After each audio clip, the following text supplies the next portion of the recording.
You are immortal. One of your closest friends died years ago. Every year you visit their grave, but today you find their grave empty, and your friend has become an undead entity. It wasn't easy looking at their grave year after year, but it would have been harder to just move on. Life with them, that was easy.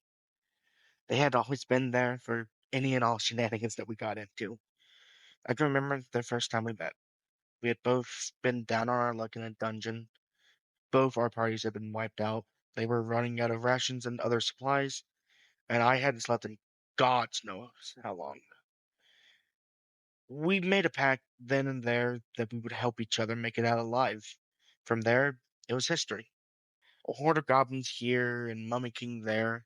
We went on so many adventures together. They were my ever steady rock, a guardian in the night, and I was their ever moving cloud, a beacon in a dark tunnel. I would help them sharpen their swords, and they in turn would help me find the ingredients for my spells.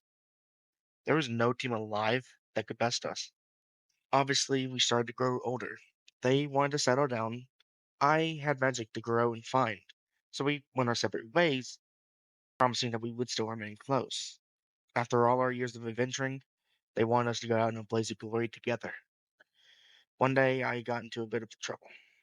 Magic is great once you're strong, but it's not fail-proof.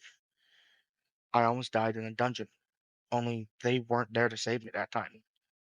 I saved myself, but only because I knew they'd be heartbroken if I died without them. They would blame themselves for not coming with me. I went home to them, and they took care of me.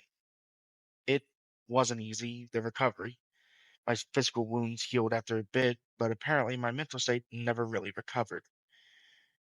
I became, I suppose, just a tad bit obsessive. I wanted to never feel like I would die again. I didn't want to leave them in a world without me. It wouldn't be fair to them or to me. Magic had always been my forte, so I thought it would come easily. It wasn't easy, but I continued on. After, oh, so many more years, I had had it. The perfect way to ensure that I wouldn't die, that they wouldn't ever be in a world without me, that we could go out in a blaze of glory together once I was ready to go. It wasn't easy killing them, but I needed their soul in the locket I wear to remain young and healthy and alive, never having to worry about whether I'll make it out of a dungeon alive or not. So of course, I know that the thing that is up and walking isn't really them. Their soul and then that rotting husk. It's on my person at all times. It isn't easy looking at that thing that used to house my friend, same shape and size than they once were. But there's only one thing to do. It isn't easy. I looked at my old friend one last time before killing them again.